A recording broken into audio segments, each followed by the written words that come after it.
समर्थ social फाउंडेशनचे सर्वेसर्वा सादिक शेख साहेब, संस्थेचे संचालक सुहास पाटील सर, असलम सर आणि देसाई सर आणि विचारपीठावरील सर्व मान्यवर आणि इथं उपस्थित असलेले सर्व संस्थेचे हितचिंतक, संस्थेचे झोनल ऑफिसर, संस्थेचे रिजनल ऑफिसर, संस्थेचे डेव्हलपमेंट ऑफिसर आणि सर्व PRO सर्वांना आजच्या प्रजासत्ताक दिनाच्या तुम्हा सर्वांना हार्दिक शुभेच्छा।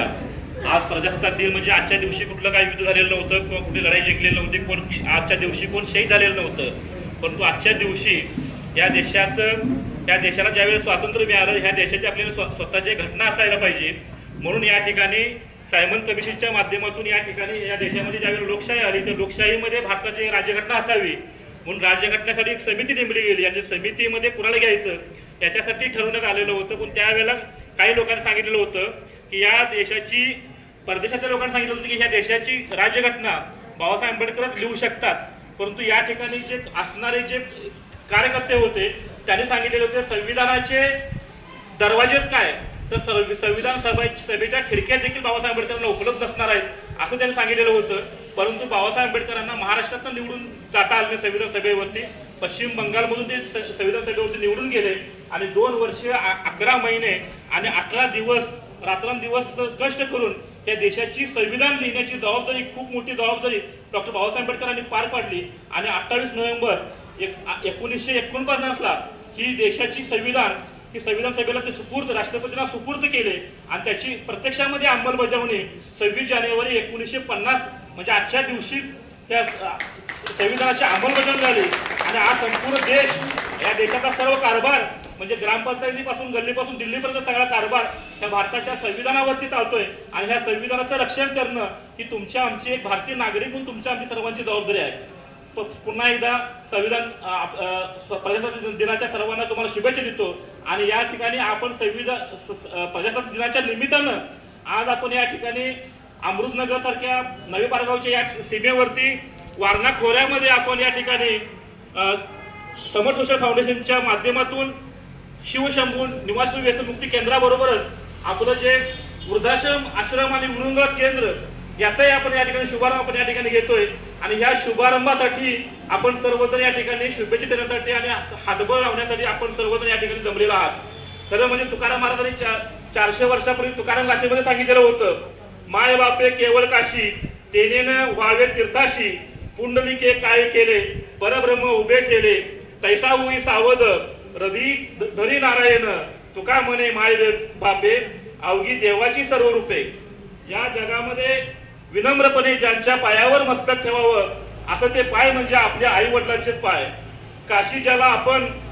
सर्वात पवित्र मानतो आहे, असे तीर्थक्षेत्र मानतो, त्या काशीचे पुण्य आपल्या आई वडिलांच्या सहवासातूनच मिळते। ते पुण्य मिळवण्यासाठी कुठं देवदेव करत बसण्याची किंवा कुठल्या तीर्थक्षेत्राला जाण्याची अजिबात गरज नाही, ते सर्व मिळतं ते आई वडिलांच्या सेवेतच। अहो जरा विचार करा, तो पुंडलिक ज्या वेळेला त्याच्या आई वडिलांची सेवा करत होता त्यावेळेला साक्षात पांडुरंगाला भेटण्यासाठी आला, तेव्हा त्या पांडुरंगाला सुद्धा त्या पुंडलिकाने सांगितले की ही घे वीट आणि उभा राहा तिथे, मी आता माझ्या आई वडिलांची सेवा करत आहे, त्यामुळे तुझ्याशी बोलण्यासाठी मला वेळ नाही। साक्षात भगवंताला सुद्धा वाट पाहायला लावली। त्यामुळे प्रत्येकाने आई वडिलांची सेवा करत आश्रतांना, आई वडिलांची सेवा करत असताना त्या पुंडलिकासारखे सावध असायला हवे, परमेश्वराला आपल्या हृदयात ठेवावे, परंतु त्याच परमेश्वराला प्राप्त करण्यासाठी आई वडिलांची सेवा करण्याची थांबवू नये, कारण आपले माय बाप हे ईश्वराचे पूर्ण रूप आहेत आणि त्यांच्या सेवेतूनच ईश्वर प्राप्त होत असतो। थोडक्यात काय तर अगोदर आई बाप, मग नंतर सगळी दुनिया, मग प्रत्यक्ष परमेश्वर जरी आला तरी तो नंतर, असं या ठिकाणी प्रत्यक्ष कृतीतून या ठिकाणी दाखवून देण्यात आलेलं आहे। आणि हीच जिजाऊ जिच्या प्रेरणे उदळे स्वराजित ज्योती, हीच जिजाऊ जिने घडवले राजे शिवछत्रपती, शिवरायांची कीर्ती सांगे आईच माझा गुरु, एक राष्ट्रमाता जिजाऊ माँसाहेब 2 छत्रपती घडवू शकते, छत्रपती शिवाजी महाराज आणि छत्रपती संभाजी महाराज। ज्या माऊलीनं, ज्या जिजाऊने स्वप्न बघितलं की या रयतेचं राज्य आपल्याला निर्माण करायचं आहे आणि ते रयतेचं राज्य निर्माण करण्याचं आईचं स्वप्न प्रत्यक्षामध्ये छत्रपती शिवाजी महाराजांनी 6 जून 1674ला प्रत्यक्षामध्ये आई जिवंत असताना आणि स्वतः जिवंत असताना त्यांनी स्वप्न पूर्ण केलं। म्हणजे एक आपले जे आपण ज्यांना महापुरुष मानतो, ज्यांना प्रेरणास्थानी मानतो, ते जर त्यांचं जर एवढं मोठं स्वप्न असेल तर या ठिकाणी समर सोशल फाउंडेशनच्या माध्यमातून सादिक शेख साहेबांची जी स्वप्न असतील ती सगळी स्वप्न पूर्ण होतील असं या ठिकाणी जिजाऊच्या तज्ञ आम्ही या ठिकाणी प्रार्थना करतो. आणि तेवढं बळ आम्हाला छत्रपती शिवाजी महाराज, छत्रपती संभाजी महाराज आणि आई जिजाऊ आपल्याला देवत असं या ठिकाणी प्रार्थना करतो. खऱ्या अर्थानं बघितलं तर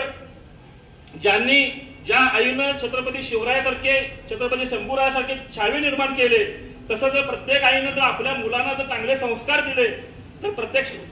पुढे भविष्यामध्ये सुद्धा ती मुलं आपल्या आई वडिलांना सांभाळल्याशिवाय राहणार नाही. एक आई जर 4 मुलांना लहानाचं मोठं करू शकत असेल, 4 मुलांचा सांभाळ करू शकत असेल, त्यांना लहानाचं मोठं करत असेल, तर ती 4 मुलं आज एका आईला, एका वडिलाला का सांभाळू शकत नाही, ही परिस्थिती कशामुळे निर्माण झालेली आहे याच्यावरती विचार करणं गरजेचं आहे. खऱ्या अर्थानं या महापुरुषांचा विचार घेऊन या ठिकाणी समर सोशल फाउंडेशन आणि शिवशंभू